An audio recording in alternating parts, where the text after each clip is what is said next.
Et il m'a donné la même réponse qu'il nous a donnée aujourd'hui à l'église. Il m'a dit, quelle que soit la marche que tu peux prétendre avoir avec Dieu, je ne serai pas un bon pasteur si je te dis que ça sera rose, jovial, positif tous les jours.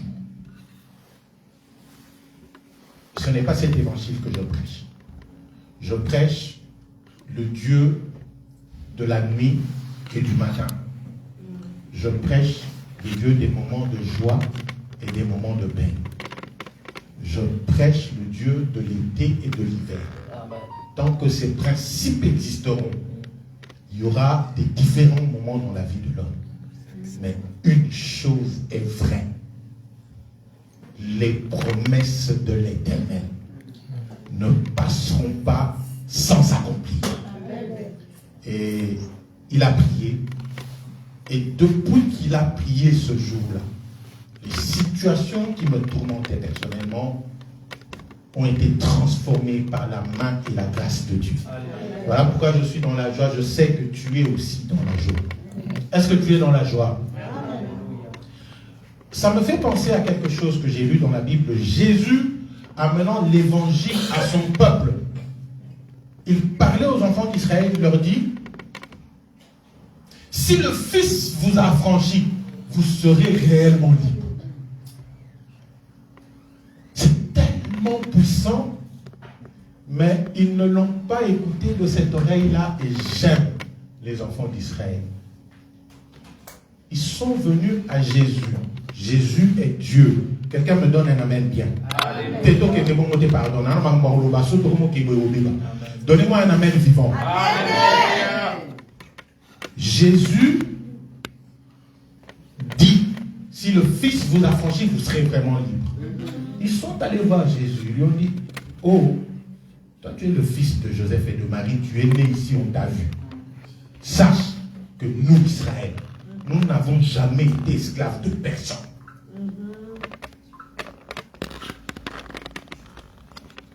Personne ne l'a saisi. Israël a dit à Jésus, nous, Israël, nous n'avons jamais été esclaves de personne. Or, tout le monde connaît l'histoire de la Bible. Ce peuple de la promesse est né. Il a connu sa genèse, son éclosion, son apparition en Égypte, sous Pharaon, dans l'esclavage. C'est comme ça que l'Éternel a entendu leur cri dans l'esclavage. Et qu'il a envoyé Moïse dans l'esclavage. Et Moïse les a sortis sous la main puissante de l'Éternel. Nous connaissons tous l'Exode et la traversée de la mer Rouge. C'est comme ça, en sortant d'Égypte, qu'ils sont devenus un peuple, une nation. Mais cette même nation a dit à l'envoyé du Seigneur, nous n'avons jamais été esclaves de personne. Ont-ils tort ou ont-ils raison? Sur le plan de l'histoire, ils ont tort. Parce que l'histoire raconte que ce peuple est sorti d'Égypte. Mais sur le plan de l'attitude et de la révélation de quelqu'un qui connaît son identité, ils avaient raison. Ils n'ont jamais été esclaves de personne. Quels que soient les moyens, les moments, les difficultés par lesquelles tu traverses, tout dépend de ton attitude, de ta lecture et de ce que tu sors de ta bouche. Si de ta bouche, tu sors, tu proclames que malgré la difficulté que je vis, je n'ai jamais été dans la difficulté. Je suis venu te dire que la porte de la délivrance commence à s'ouvrir dans ta vie et les choses que tu vivras te feront sortir de cette difficulté. Un enfant de Dieu ne peut pas avoir une mentalité de victime. Un enfant de Dieu ne peut pas avoir une mentalité d'esclave. Un enfant de Dieu ne peut pas avoir une posture de pauvre, quelles que soient les réalités dans lesquelles il vit, quel que soit ce qu'il voit. Il doit toujours se souvenir que celui qui m'a tiré des ténèbres à son adorable lumière ne permettra pas à ce que je témoigne, que je professe, que je proclame de ma bouche que je suis dans le négatif. Alléluia. Laissez-moi vous dire que la Torah, la Bible, l'histoire d'Israël, elle n'était pas seulement sur des papiers. elle était aussi transmise de génération en génération en tradition orale. Ils connaissaient leur histoire, mais il y a des côtés de l'histoire qu'ils ont zappés pour leur bien-être. Je ne connais pas de difficulté. Je marche dans la victoire. De celui qui m'a pris des ténèbres à son adorable lumière. De celui qui m'a fait la promesse. Qui m'a dit que je serai la tête et non jamais la queue. Ce qui se passe dans la queue, je ne suis pas au courant. Ce n'est même pas moi qui suis malade. Ce n'est même pas moi qui suis pauvre. Ce n'est même pas moi qui passe par des difficultés. Tel que vous me voyez là, je n'ai jamais échoué. J'entends quelqu'un dire amen. C'est une posture, c'est une proclamation de foi, c'est une attitude qui n'a rien à voir avec l'histoire. Je ne viens pas de famille pauvre, car je viens de la maternité céleste. J'entends quelqu'un dire amen plus fort. Est-ce qu'on a dit amen non, ce que tu feras aujourd'hui sera déterminé par ta façon de voir les choses. Comment tu vois les choses? Est-ce que vous avez été là sur ma bourre makasi? Beta milolo pour le coup na Yesu. Nazolu comme tout le monde a bêté la Yesu ma boko salam makelele na kati ya sala. Mais beta milolo non. Bonane. La fin de l'année nous a kilo. Comment la bonne année nous a kilo? Tu n'es même pas dans l'attitude de la fête. Amen. J'entends quelqu'un dire amen. Amen. Je suis passé par là juste pour te réveiller, te rappeler que tu as les promesses de Dieu et cela fait de toi un être à part. Que Dieu bénisse le couple pastoral pour leur soutien. Nous avons eu l'habitude que soyez s'imiter. Non, quel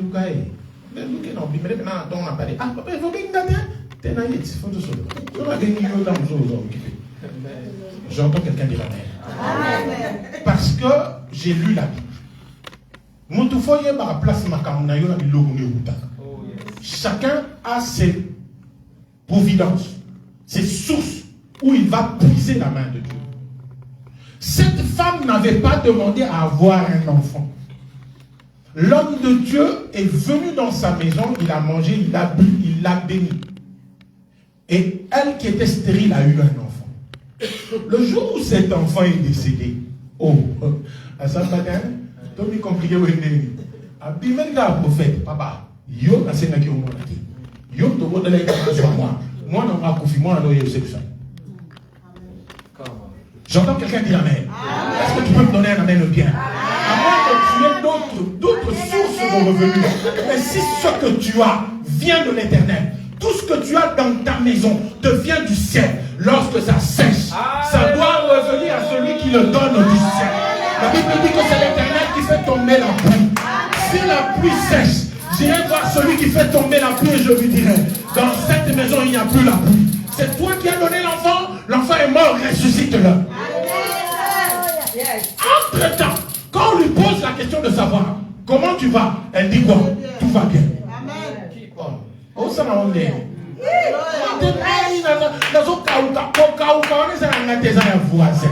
Moi je vais bien. Je dis que dans ma vie tout va bien. Comment cette femme qui était éprouvée, qui a perdu son enfant, son fils unique, pouvait dire que tout va bien?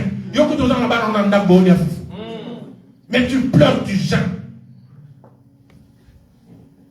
Est-ce que tu peux lire avec moi dans Genèse 2? On va faire quelque chose de très vite, très rapidement.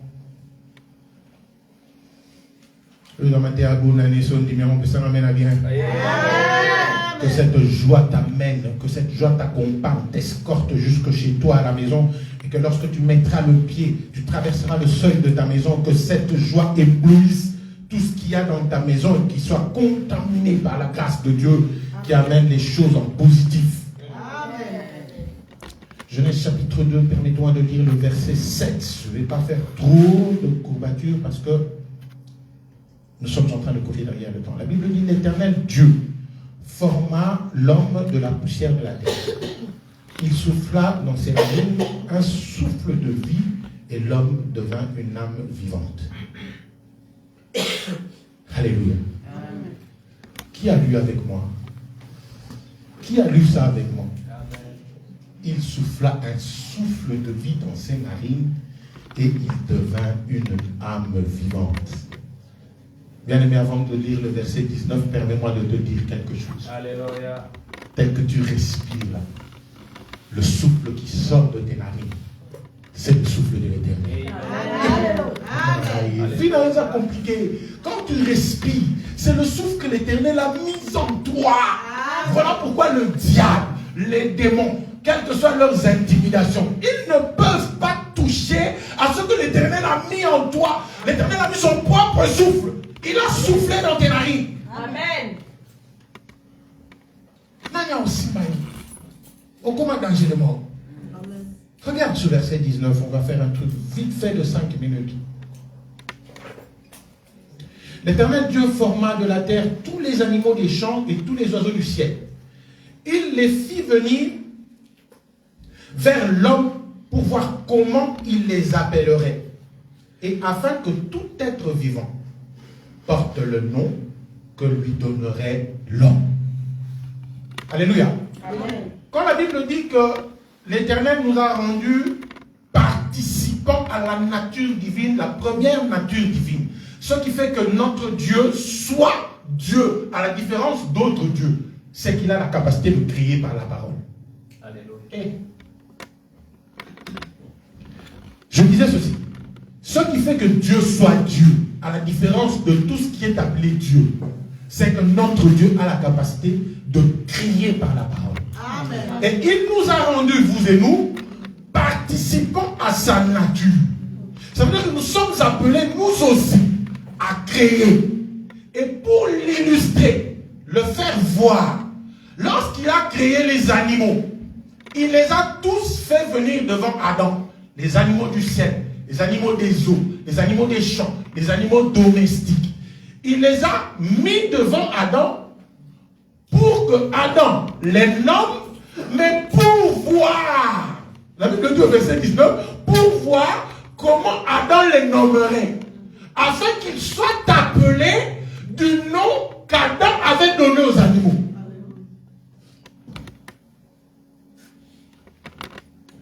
Tous les animaux que nous connaissons sur la terre, lorsque Dieu les a créés, il les a fait défiler devant Adam. Dieu avait déjà fait sa part de création, il a commencé à observer Adam et les animaux. Il lui a dit nomme-les. Et le nom que Adam donnait aux animaux, Dieu voulait les voir. Bien aimé, Dieu a déjà créé, il ne va plus créer. Il a créé, il s'est reposé de toute sa création. Les animaux dans le jardin, les différents animaux dans le jardin représentent aujourd'hui l'environnement de l'homme. Parce que dans le jardin, l'environnement d'Adam, c'était les animaux. Et il y avait toutes sortes d'animaux. Aujourd'hui, toi et moi, qui vivons sur la terre, dans notre environnement, tout ce que nous avons tout autour de nous, étant descendants d'Adam, l'Éternel attend de voir comment nous allons nommer les situations, les choses, les réalités dans lesquelles nous vivons, comme Adam avait nommé. Et la Bible dit que Dieu s'était mis de côté pour voir comment il nommerait même le lion, même le tigre, l'éléphant. Pourquoi Dieu voulait voir comment Adam nommerait les animaux qui sont censés être même féroces? Dieu a donné à Adam le pouvoir, non seulement de régner sur tout son environnement, mais de voir comment il allait traiter, comment il allait dealer. C'est le problème de beaucoup d'entre nous. Dites aux Arabes, la situation est l'éléphant, et Dieu te regarde pour voir. Dieu ne va pas descendre. Il a fait ça. Il a déjà fait sa part. Et il t'a donné le pouvoir, non seulement de les nommer, et Dieu voudrait voir la manière dont tu vas nommer les animaux, Dieu va les appeler comme ça aussi. Est-ce que ça te rapproche? Amen. Cette situation qui te perturbe, la manière dont tu vas parler de cette situation, la manière dont tu vas la qualifier, tu vas la définir, tu vas la nommer, c'est comme ça que Dieu va l'appeler aussi. Ça veut dire, si cette situation de chômage, de célibat, qui t'embrouille, qui te fait manquer la paix, qui est censé être féroce comme un lion, mais si tu l'appelles réussite, percée, sache que l'Éternel la considérera comme réussite et percée. Dieu est à côté. Il te regarde. Il t'a déjà donné le pouvoir. C'est bien. Il faut prier pour les difficultés financières. Moi-même, je suis allé voir le pasteur pour qu'il prie pour moi. J'avais des difficultés financières. Mais je pense que la plus grande réussite face aux difficultés financières, c'est comment tu la sers, comment tu la considères. Et un peu plus loin, je ne sais pas si on va s'entendre, comme ça on va choquer. Prière à la finance, c'est ça. La prière pour les finances, c'est donner. Amen. Amen. Amen. Bien, nous bien encourager à terre. Amen. La prière de chasser les démons de la sécheresse n'existe pas, c'est le travail, c'est les offrandes. Amen. Quelqu'un qui donne à Dieu, Dieu lui donne. Amen. Quelqu'un qui travaille, Dieu bénit son travail. Amen. Vous verrez des gens travailler, avoir un salaire de 1800, mais il vit une vie de pacha comme s'il avait 6000. L'Éternel fructifie ses avoirs parce qu'il est en deal avec l'Éternel. J'entends quelqu'un dire Amen. Prière à vous chasser ces sécheresse, c'est ça. Dieu bénira l'œuvre de tes mains. Ta façon de considérer la chose te mettra soit en réussite, soit en échec. Le lion n'a jamais mordu Adam. Parce que quand il a nommé, il a dominé. Est-ce que non, on va tout le monde? Même l'animal le plus vénéneux, même l'animal le plus féroce, lorsque Dieu l'a fait défiler devant Adam, et que Adam l'a baptisé, et que Adam l'a nommé, et que Adam lui a donné un nom, il est devenu soumis à l'autorité d'Adam. Ça va bien ambienter. Lorsque tu appelles une situation d'un nom, lorsque tu nommes cette situation qui peut être capable, qui peut ressembler à un tsunami, lorsque tu parleras au vent, tu lui diras vent, calme-toi. Et le vent se calmera. Alléluia. Comment tu nommes ces choses qui viennent te troubler? Est-ce que j'ai dit que nous n'aurons pas de combat? Ce n'est pas ce que j'ai dit. J'ai dit que ces choses arriveront. Mais la manière dont tu te tiens en face de chacun des animaux qui se présentent devant toi, que ce soit un animal volant, un animal rampant, un animal aquatique, nommé Pesa Mokomo, ça va se calmer. Et c'est toi qui es Adam. Et Dieu a mis Adam dans le jardin afin de le cultiver et le garder. C'est la part d'Adam. Dans le jardin, rien ne pouvait monter sur la tête d'Adam. Sur cette terre, c'est notre jardin, c'est ici que l'Éternel nous a mis. Quelles que soient les situations que tu peux rencontrer, comme Adam, l'Éternel a soufflé en toi le souffle de l'homme. Il y a en toi le souffle de Dieu. Lorsque tu respires, ce n'est pas un souffle d'un homme vivant, c'est un souffle d'un homme céleste. Et lorsque tu parles, lorsque tu nommes, les situations obéissent. Je cherche quelqu'un qui se lèvera aujourd'hui et qui va nommer les situations de sa vie au point qu'elles lui obéissent. Il est écrit dans le livre des Psaumes 82, verset 6. Je vous avais dit, vous êtes tous des dieux. Cependant,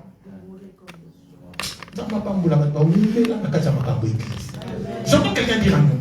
Cependant, vous mourrez comme des hommes. Les hommes, c'est ceux qui sont ignorants de leur divinité. Quand la Bible dit que